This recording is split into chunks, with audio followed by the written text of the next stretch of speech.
Bien, vamos a repasar lo que arrojó el mercado inmobiliario porteño para el mes de enero, sobre todo en lo que tiene que ver con las escrituras. Para eso vamos a hablar con Alejandro Braña, corredor inmobiliario, está con nosotros. Ale, bienvenido.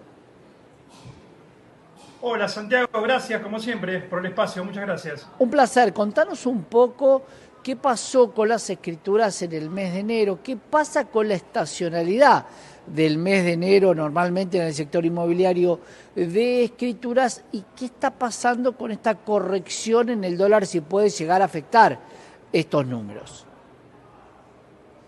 Bueno, mira, lo que yo rescato de los números es bastante claro la caída. ¿Por qué?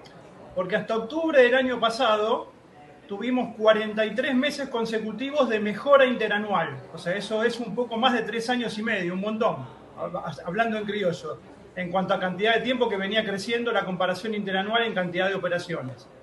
A partir de noviembre empezó a caer, fue el primer mes que interrumpió esos 43, con una caída del 8,8 en noviembre del año pasado. En diciembre cayó poquito, 0,3%, y ahora volvió a caer 6,1%. O sea, ya completamos un trimestre completo, 3 meses consecutivos de caída, cuando veníamos de 43 meses, como te decía, de un poquito más de 3 años y medio, que se venía en forma consecutiva mejorando la actividad. Como siempre decimos, Santiago, esto que mostramos en enero, los números que muestra el Colegio de Escribano, son operaciones o mercado de 60 o 90 días antes, por así decirlo, Claro. porque es la demora, la dilación que hay normal en operaciones, en concretarse desde que uno empieza con una reserva, y más cuando hay un crédito hipotecario de por medio. Claro, Con lo ahí cual, bueno, esos números que me estás planteando, si yo tomo el mes de noviembre y que tomo 90 días antes, me da el momento de la incertidumbre política donde los créditos prácticamente no se otorgaban aunque todavía figuraran. exacto. El problema empezó, para nosotros empezó en la realidad en agosto, que ahí se ve en ese número de noviembre.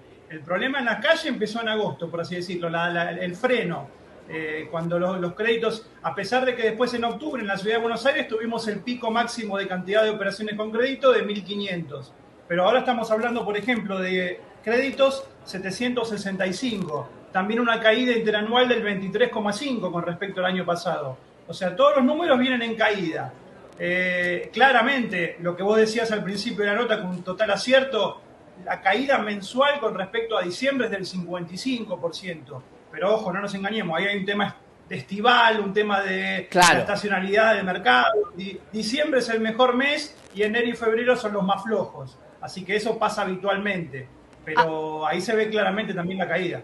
Hay una variable que está circulando que por supuesto es difícil de entender para los que ven la economía de una manera muy lineal, que vos en el 2023 tenías un dólar de 1.430 igual que hoy, pero claro, el alquiler no valía lo mismo, valía muchísimo menos. ¿Te acuerdas cuánto valía un alquiler en el 2023?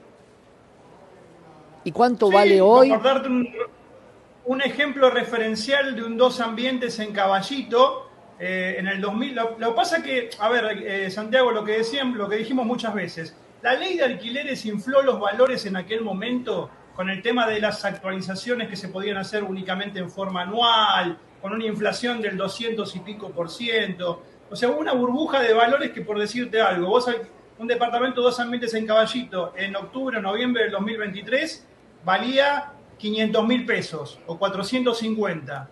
Y hoy te puedo asegurar que por 100.000 o 150.000 pesos más, 2 años y pico después, conseguís un buen dos ambientes en Caballito.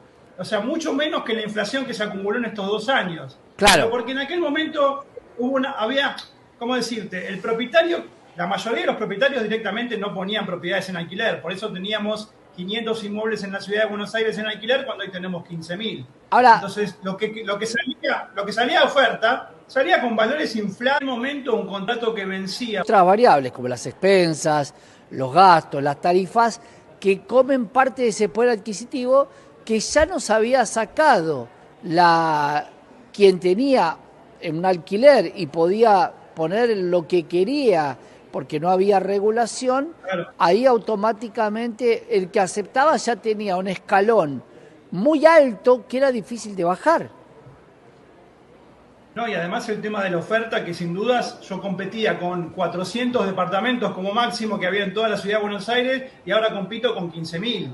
Entonces eso claramente hace bajar por completo los valores. Por eso hoy podés llegar a alquilar un dos ambientes en Caballito, como te decía, nada más que por un 30% más de lo que se alquilaba hace 2 años o por un 25% más. Claro. Así está, es lo que pasó con los valores de los alquileres. Sin duda, hay veces que la economía descuenta el por las dudas y después tiene que moderarse, si no vayamos al tipo de cambio que tenemos el mismo dólar que hace exactamente 3 años. Ale, gracias por estar con nosotros, como siempre. Al contrario, como siempre, gracias a ustedes y buen fin de semana. Gran abrazo, Alejandro Braña, corredor inmobiliario con nosotros. Vamos a hacer una pequeña pausa.